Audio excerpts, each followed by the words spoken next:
కొన్ని పెద్ద హాస్పిటల్స్ ఏదైతే ఉన్నాయో ఐఎన్పిఆర్ తరపున చర్చించి దీన్ని ఏ విధంగా మనం తీసుకువెళ్ళొచ్చో ఇది చేయాల్సిన అవసరం ఉంది. తప్పుకోకుండా చేస్తానికి నేను కృషి చేస్తానని చెప్పేసి మనం చేస్తాను.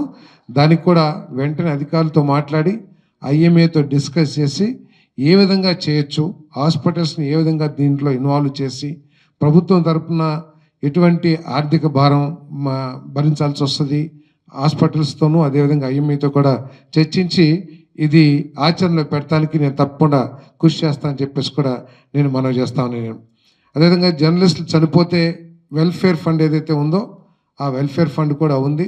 దాని మీద వడ్డీ పూర్తిగా సరిపోయిద్దని చెప్పేసి నేను భావించట్లేదు. అవసరమైతే ఈ జర్నలిస్ట్ వెల్ఫేర్ ఫండ్ ఏదైతే ఉందో దాన్ని ఏ విధంగా పెంచాలి, ఇంకా ఏదైనా డొనేషన్స్ తీసుకున్నా, లేకపోతే యాజమాన్యాన్ని కోరా, లేకపోతే పబ్లిక్లో నుంచి ఈ ఫండ్ కోసం, ఎందుకంటే రకరకాల ఫండ్స్ కలెక్షన్ కోసం రకరకాల మార్గాలు అవలంబిస్తూ ఉంటుంది ప్రభుత్వం కానీ ప్రైవేట్ ఆర్గనైజేషన్స్ కానీ. నేను ఐఎన్పిఆర్ మినిస్టర్గా ఈ జర్నలిస్ట్ వెల్ఫేర్ ఫండ్ ఏదైతే ఉందో తప్పకుండా నేను ఐఎన్పిఆర్ మినిస్టర్గా ఉండగానే దీన్ని ఏ విధంగా పెంచాలో ఆలోచించి తప్పకుండా పెంచిస్తానని చెప్పేసి కూడా మనవి చేస్తాను.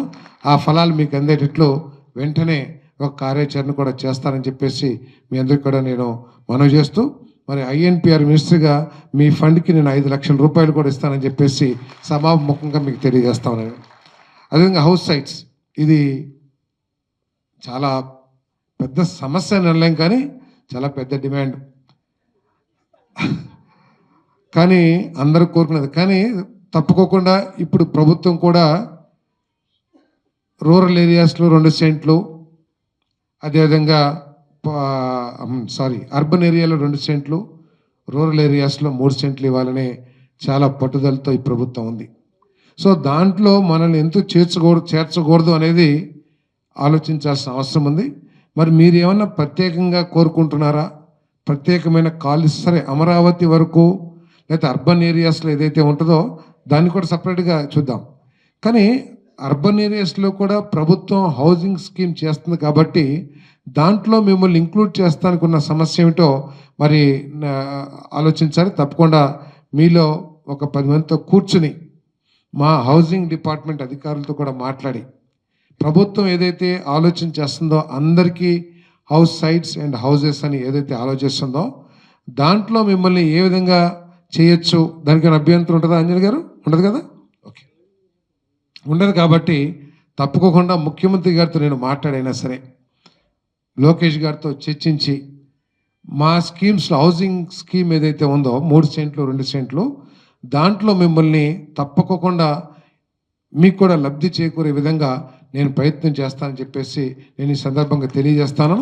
ఇప్పటివరకు ఏదైతే జీవోలు ఇచ్చారో ఇంతకుముందు, మరి ఇక్కడ నున్న దగ్గర విజయవాడ కృష్ణా జిల్లా అసోసియేషన్కి అదేవిధంగా మీకు ఏదైతే ఇచ్చారో ఆ జీవోలను ఇప్పటికే నేను రెవెన్యూ డిపార్ట్మెంట్కి, రెవెన్యూ మినిస్టర్ గారికి పంపించడం కూడా జరిగింది.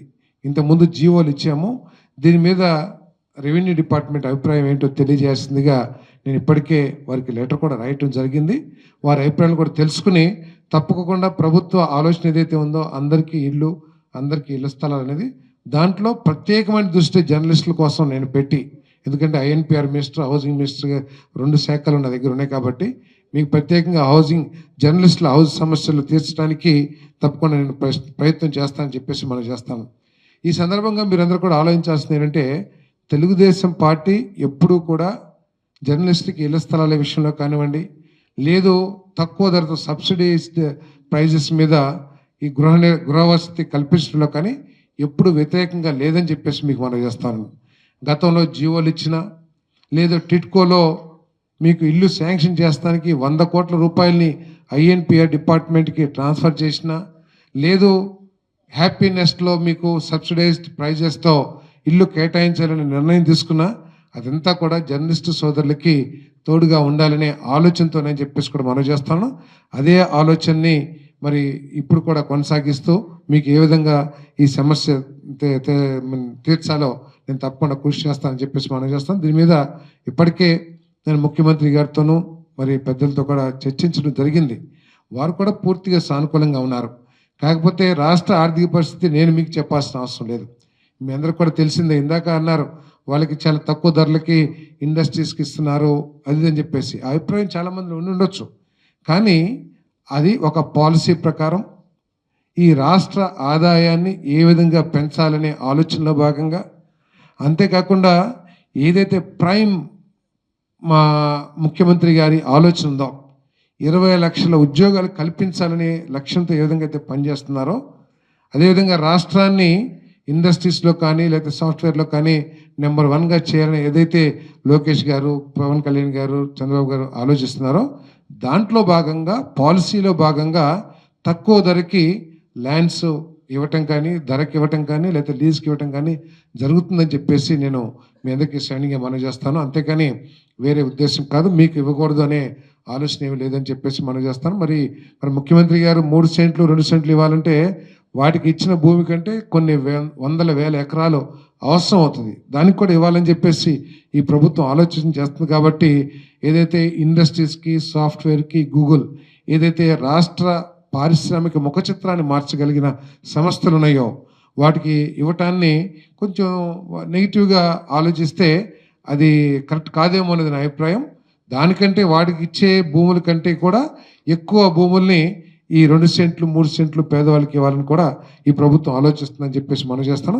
తప్పకుండా దీన్ని తప్పుకోకుండా ఏ విధంగా చేయాలో మీ అందరితో చర్చించి దానికి కూడా పరిష్కారం తీసుకుంటామని చెప్పేసి మీ అందరికీ మనవి చేస్తూ, మరి మీ అందరి సపోర్ట్ మా ప్రభుత్వానికి కావాలి అనేది మా విధానం అని చెప్పేసి కూడా మీకు మనవి చేస్తాను. ఏదైతే జర్నలిజం, సేవ్ జర్నలిజం చెప్పారు మన ఆంజలి గారు, ఏంటి సేవ్ జర్నలిజం, ప్రొటెక్ట్ జర్నలిజం, అది ఇప్పుడు ఇమ్మీడియట్గా అవసరం కూడా ఉందని చెప్పేసి మనం చేస్తాను. ఎందుకంటే పబ్లిక్ లైఫ్లో ఉన్న మేము చాలా చూస్తూ ఉంటాం. మేము మొట్టమొదటిగా రాజకీయాల్లోకి వచ్చినప్పుడు విలేకరులకు ఎటువంటి గౌరవం ఉండేది, విలేకరులు ఏ విధంగా మా పట్ల వ్యవహరించేవాళ్ళు, లేదా విలేకరులు ఏ విధంగా వార్తల్ని రాసేవాళ్ళు, రాసే ముందు దాని మీద నిజ నిజాలు తెలుసుకుంటానికి ఏ విధంగా ప్రయత్నం చేసి రాసేది జర్నలిస్ట్ యొక్క ఇష్టం. దాంట్లో మేము చెప్పినట్టు రాయాలనేది మా భావన కాదు. కాబట్టి ముందు రాసే ముందు ఏ విధంగా తెలుసుకునేది మేము కొత్తగా రాజకీయాల్లోకి వచ్చినప్పుడు ఉన్న పరిస్థితికి, పద్ధతికి, ఈరోజు వార్తలు రాస్తున్న విధానానికి కానివ్వండి, లేకపోతే ఏది పడితే అది రాయటానికి, దాంట్లో 25% అబద్ధాలు, ఫేక్ న్యూస్ ఉండొచ్చు. కానీ ఆ ఫేక్ న్యూసే ఎక్కువగా వాస్తవాల కంటే కూడా, నిజాల కంటే కూడా ఎక్కువగా అవుతాం. అంతేకాకుండా వ్యక్తిగతంగా టార్గెట్ చేయటం, లేకపోతే మనకు ఉన్న రాజకీయ అఫిలియేషన్ కానివ్వండి, పార్టీల అఫిలియేషన్ కానివ్వండి, దాన్ని దృష్టిలో పెట్టుకుని ప్రభుత్వ ప్రెస్టేజ్ని దిగదార్చడానికి ప్రయత్నం చేయడం కానీ ఇవన్నీ కూడా మనం చూస్తూ ఉన్నాం. నేను మాట్లాడితే మీరు అందరూ ఒకటి, నేను ఒక్కడనే ఒకటి, కాబట్టి ఇక్కడ మీ అందరూ నన్ను వ్యతిరేకంగా చూడొచ్చు లేదా ఆలోచించవచ్చు. కానీ ఈ వాస్తవాలు ఇవన్నీ కూడా మీరు ఆలోచించాలి. సో సేవ్ జర్నలిజం, ప్రొటెక్ట్ జర్నలిజంలో భాగంగా మీరు వీటి మీద కూడా చర్చించాలని చెప్పేసి మీ అందరికీ సెవెనింగ్గా మనవి చేస్తాను. రాయండి. ఈ ప్రభుత్వం మాకు ఐఎన్పిఆర్ మినిస్టర్గా లోకేష్ గారు చెప్పింది కానీ, చంద్రబాబు గారు చెప్పింది కానీ, ఇప్పుడున్న మాటల్లో పవన్ కళ్యాణ్ గారు చెప్పింది కానీ, మనం ప్రభుత్వం మీద వచ్చే విమర్శల్ని, క్షేత్రస్థాయిలో జరుగుతున్న ప్రభుత్వ పరంగా జరుగుతున్న తప్పుల్ని, క్షేత్రస్థాయిలో ప్రజలు ఎదుర్కొంటున్న సమస్యల్ని మనం ఎప్పుడు ఆహ్వానించాల్సిందే, ఆహ్వానిస్తాం కూడా. కానీ ఉద్దేశపూర్వకంగా ఆపాదించే వార్తలు ఏదైతే ఉంటాయో, ఫేక్ న్యూస్ ఏదైతే ఉంటాయో, ఏదో ఉద్దేశపూర్వకంగా కించపరచడం కానీ, ప్రభుత్వ ప్రతిష్టను దిగజార్చడానికి ప్రయత్నం చేస్తాం, దాన్ని సహించలేము అనేది ఒక అభిప్రాయం చెప్పేసి కూడా మీకు మనం చేస్తాను. అందుకనే ఈ ఫేక్ న్యూస్ని ఏ విధంగా అరికట్టాలని ఒక గ్రూప్ ఆఫ్ మినిస్టర్స్తో ఒక కమిటీ కూడా ఏర్పాటు చేస్తామని చెప్పేసి మనం చేస్తాను. ఇప్పటికే 2 సార్లు చర్చించడం కూడా జరిగింది.